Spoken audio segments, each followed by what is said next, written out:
Hi, and welcome to You've Got Language, made by Mickey Brand. That's me, for EDU 650. So, what are we going to talk about? We're going to talk about language. We're going to talk about how we acquire language, what it means to be bilingual, how first and second languages are different, and what this means as professionals in the educational setting. So first of all, what does it mean to be bilingual? Well, being bilingual means being able to speak two languages fluently, or more. So I'm not going to attempt to say this last name, but this is from the NPR article that's linked in my references, and this person stated for a bilingual who has really good two languages that they use, both of them are always active. So this means that they're constantly using both languages. If I say the word pineapple, if I say the word goodbye, they're pulling up both languages in their mind. When they think of that word, they think of two different words. They're using both functions at the same time, both languages. And this can lead to better executive functioning, which is working memory, attention, initiation, self-monitoring, etc. And it can also lead to better cognitive pathways. Now, I myself am not bilingual, but so I'm going to let these two kids that are tell us a little bit more about how this can help you. Warning for the volume, I don't know how this is going to work recording, so watch your ears, I'm sorry. Oh, no. Let's go back. Da la habilidad de hablar más de un idioma. The benefits of speaking more than one language are: boost brain power, expande mi mente y mi inteligencia, mejora la memoria, gives me the ability to remember longer, enhances the ability to multitask, me da la ventaja de hacer más cosas a la vez, mantiene mi mente en buenas condiciones por más tiempo, which is the combination of my intelligence and memory lasting longer as I get older. Me abre las puertas a otras culturas, which provides me the ability to learn and understand different traditions and cultures. Enhances decision making. Tomo mejores decisiones. Mejora mi primer idioma.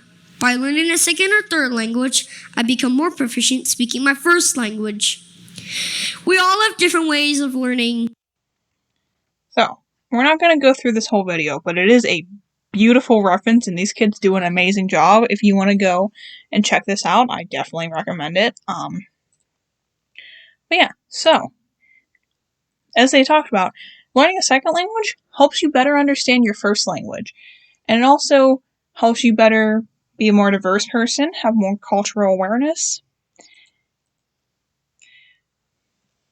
So, now that we know what it means to be bilingual, how do we acquire language?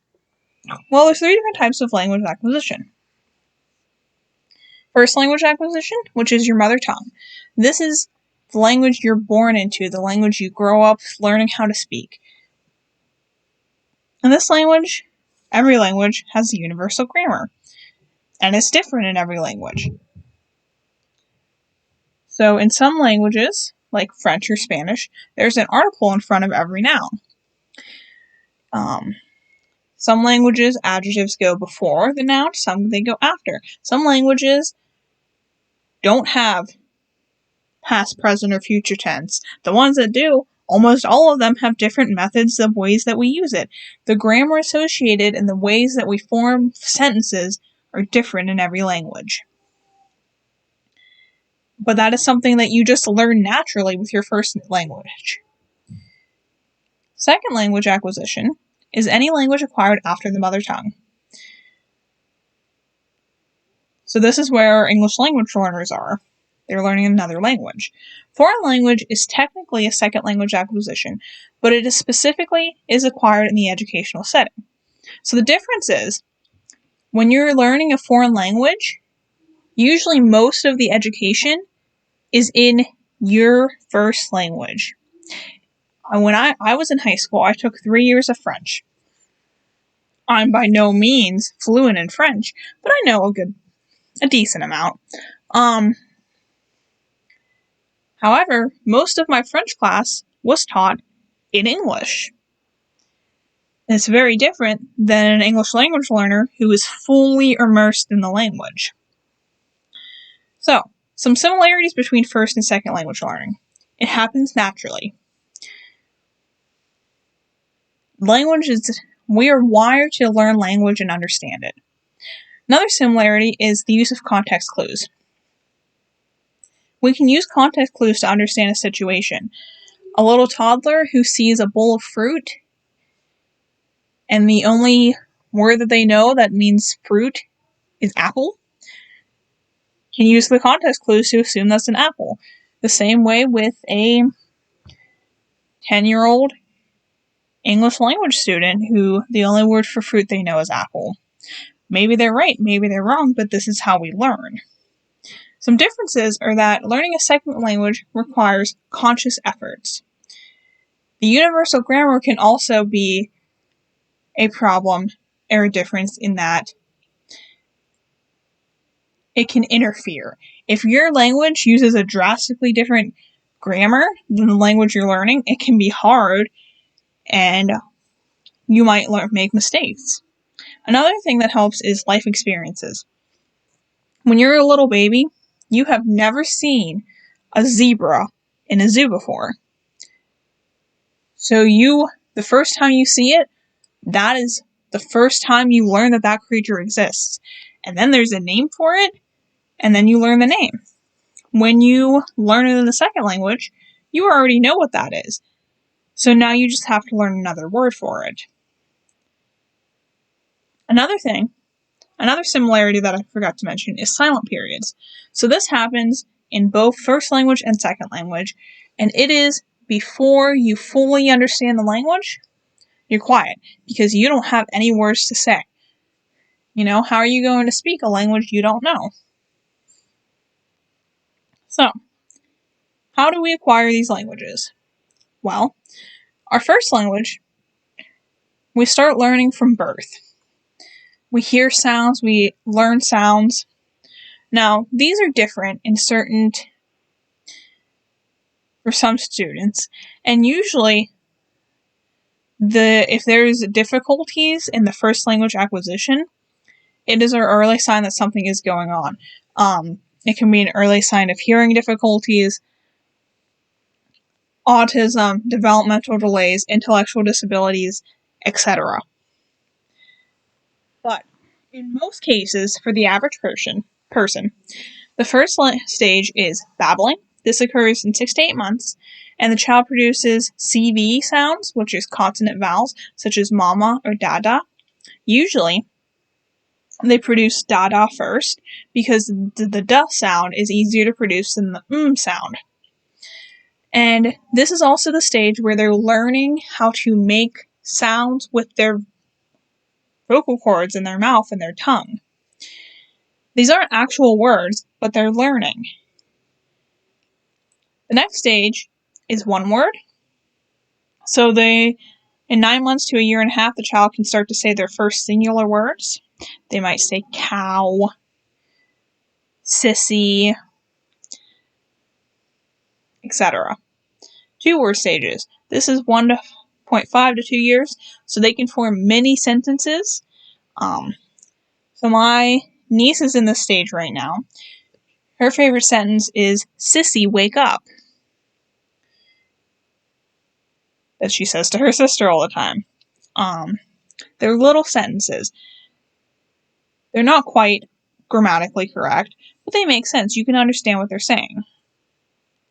Early multi-word, this is 2 to 2.5 years, and the child creates telegraphic, concise sentence structures. Their grammar's not necessarily correct. They're not necessarily using the words in the proper functions, but they're creating them. And then after this, 2.5 years and on, they're using the functional structures. They're changing the meaning of the words, the morphemes that change the meaning of the words. So, this is the difference this is especially seen in creating plural words. Maybe I'm adding an S on the end of every word, and at this stage I start to stop doing that, and I start to change words functionally. This is different than second language acquisition, which, as you can see, first language acquisition takes place in like 2.5 years. This takes place 5 to 7 years. The first stage is pre-production, which is in the entering stage of language development. During this stage, there's often a silent period, and the best way to teach these students display language through nods or gestures. This takes about 0 to 6 months. The next stage is early production.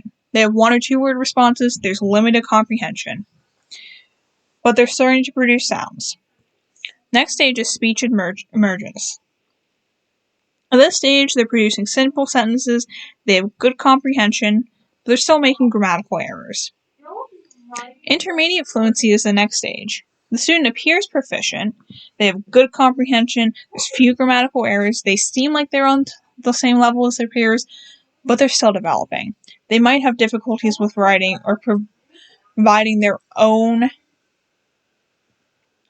they wouldn't be able to make their own stories at this point. They might have trouble writing their own opinions, coming up with their own ideas, or finding ways to produce their own ideas. The last stage is advanced fluency, and at this stage, they can converse fluently with native speakers. They can converse with figurative or literal language easily. And then I have another video that relates to this, that just discusses this a little bit more in more detail. Yasmin, who comes from Egypt, has just arrived in Germany. Now she has to learn German. Just like all children who are learning a second language, Yasmin will go through 4 main language stages. The first language stage is home language use. At first, Yasmin may try to speak Arabic, even though people around her can't speak it. This stage doesn't last long because she soon realizes that other people can't understand her. The second language stage is the silent period. Yasmin then enters the silent period and doesn't talk because she's still trying to understand German. She tries to communicate with Andreas by using gestures. Yasmin might try to practice German by herself, but she won't use it to communicate with Andreas and others. The fact that Yasmin doesn't speak time shouldn't worry us. She needs time to get to know the new language before she can use it herself. The silent period usually lasts between 2 and 6 months. The third stage is called telegraphic speech stage. In this phase, Yasmin uses brief ready-made sentences such as happy birthday. This is an important stage in second language learning because Yasmin can finally interact with Andreas, her other classmates, and teachers. The final stage is called interlanguage. Yasmin can now communicate in German. She still makes a lot of mistakes, but eventually these will disappear. As we all know, learning a language takes time and effort. It takes between 1 and 3 years of listening to people speaking. Okay. So again, I'm not going to play the whole thing, but this is a pretty good resource.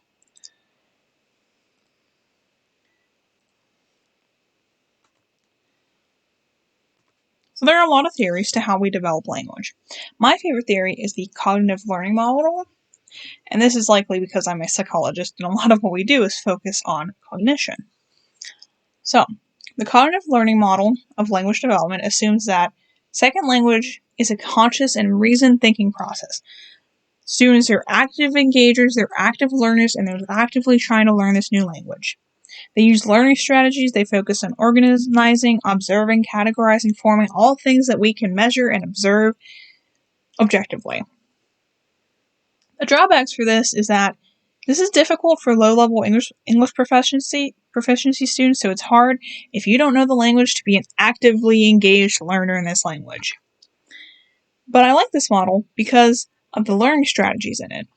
It helps explain the processes. So one of these learning strategies is the information processing model. So this talks about memory, and I think it is a good method to look at language. So, we see things. We see A ton of stuff. So imagine you're a little kid and you're in a place where everyone's speaking a language you don't know. There's a ton of stuff going on. Most of the stuff you're seeing and you're hearing, you're forgetting. Because there's too much going on. How could you remember all of it? Then you see a picture of a sunflower, and you hear someone say sunflower. You're paying attention to that. You're holding in your working memory. And maybe you stop paying attention and you forget, you see something else. Or maybe you keep rehearsing that in your mind and you say sunflower or sunflower. And it goes into your memory. And then it stays there. Maybe you have another word for sunflower in your language. And you combine that and it stays in your long-term memory. And then everything in here stays in here until you need to retrieve it. So you weren't thinking about polar bears, but as soon as I say polar bears, it comes from your long-term memory into your working memory. If you had 2 languages, maybe there's multiple ways to say the word bear. And you're thinking about both of those. As you can see, the cognitive pathways, they're increased. So, some expectations for English language learners. Culture shock is common. If you're coming from one culture to another, things are different all over the world. And this is something to be aware of and to be cognizant of. And it's also why social emotional learning is important for these kids. You want to make them feel like they belong in the classroom. You also need to know that K through 12 are going to have different expectations. You can't expect a first grader who doesn't know English to be the same as a 7th grader. They're going to be different. They're going to have different levels, and it's going to take them different lengths of time to catch up to their peers and to learn the new language. But some takeaways. You don't need to be bilingual to teach bilingual students.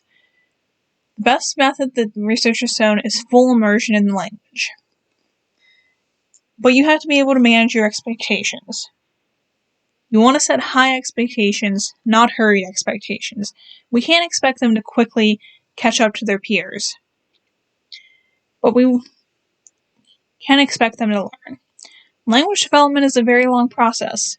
Just because someone can't speak doesn't mean they can't learn, and it doesn't mean they don't understand. So yeah. Thanks for listening.